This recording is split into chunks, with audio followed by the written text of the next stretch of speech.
So வந்து toxic feminism and வந்து மேல் சொசைட்டி வந்து இப்போ நிறைய மேல் சவர்ஸ் நிறைய பார்த்துட்டோம். கிட்டத்தட்ட கடந்து வந்த பாதை பூரா அந்த மாதிரி படங்கள் நிறைய பார்த்துட்டோம். ஃபீமேல் லீடாக வச்சு ஒரு ஃபெமினிசம் பேசுகிறதுலேயும் வந்து பொய்யான ஃபெமினிசம் அப்படின்னு சொல்லிட்டு தானே ஃபெமினிஸ்ட்டாக காமிச்சிக்கிட்டு பட் ஆனால் அவங்களுக்குள்ள இன்டெப்த் நாலேஜ் இல்லாமல் இருக்கிறத ஒரு ஆண் எப்படியெல்லாம் அட்ஜஸ்ட் பண்ணிட்டு போகிறான் அப்படிங்கிறத இந்த படம் காட்டியிருக்கு. ரொம்ப அழகான விஷயம் என்ன அப்படின்னா, ஆர்ஜே விக்னேஷ் தான் அந்த படத்தில் கரெக்டாக வந்து சூப்பராக ஸ்கோர் பண்ணியிருக்காரு. சட்டெல்லாம் பண்ணியிருக்கிறார் படம் பூரா.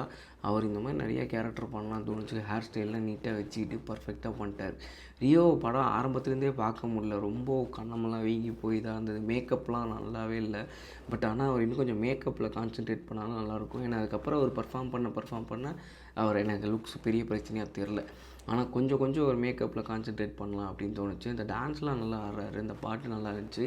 ஸோ அதை தாண்டி ஹீரோயின் ஓரளவுக்கு பண்ணியிருந்தாங்க, அப்படி செட்டிலாக ஓகே அப்படிங்கிற மாதிரி இருந்தது. மற்றபடி எடிட்டிங் நார்மல் ஆவரேஜாக இருந்தது.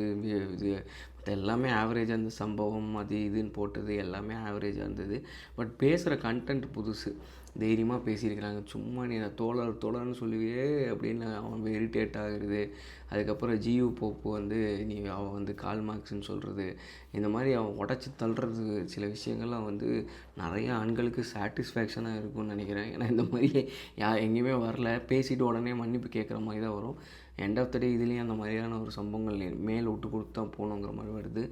ஸோ அதுக்கான ஜஸ்டிஃபிகேஷன் ஃபெமினிஸ்ட் பாயிண்ட் ஆஃப் வியூவிலேருந்து கடைசியில் அவங்க பேசுகிறதும், தீபா பேசுகிறதும், ஒரு பெண்ணை பற்றின கருத்து ஆணுக்கு பேசுகிறதும், ஆர்ஜே விக்னேஷ் வந்து கோர்ட்டில் வந்து ஒரு ஆணுக்காக வாதாடி பேசுகிறதும், திடீர்னு எப்படிங்க மாற முடியும்? இப்போ தான் வந்து தாலி தொட்டு கும்பிட்டு இந்த மாதிரி அம்மாக்களே பார்த்து வளர்ந்தவனுக்கு திடீர்னு மாற முடியல அப்படின்னு சொல்கிறதும். ஸோ இதெல்லாம் வந்து நல்ல டாபிக்ஸ். ஆக்சுவலாக ஒரு பெரிய கான்டெக்ஸ்ட், ஆக்சுவலாக பெரிய டாபிக் எடுத்து ரொம்ப ஈஸியாக ஹேண்டில் பண்ணி சொல்லியிருக்காரு. அவர் ரொம்ப இயல்பாக சிம்பிளாக ரீச் ஆகிற இடத்துக்கு சொல்லியிருக்காரு. இதை வேறு எப்படி வேணால் காட்டலாம். இதே வெற்றிமாறன் சொன்னால் வேறு மாதிரி இருக்கும், மாரி செல்வராஜ் சொன்னால் வேறு மாதிரி இருக்கும், ஒவ்வொருத்தர் சொன்னால் ஒவ்வொரு மாதிரி இருக்கும்.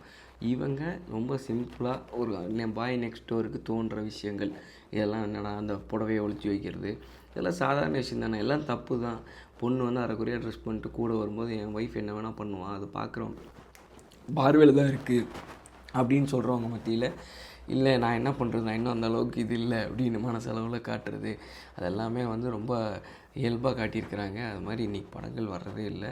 ஸோ எனக்கு தெரிஞ்சு தாராளமாக வந்து ஓடிடி வாட்சபிள், தியேட்டர்லேயும் பார்க்கலாம், ஓடிடி வாட்சபிள் ஃபிலிம் தான். ஸோ நல்லா இருந்துச்சு படம். எனக்கு ஓரளவுக்கு வாட்சபிளாக இருந்தது. உங்களுக்கு படம் பிடிச்சிருந்தா என்னங்கிறதையும் கமெண்ட்ஸில் ஷேர் பண்ணுங்கள்.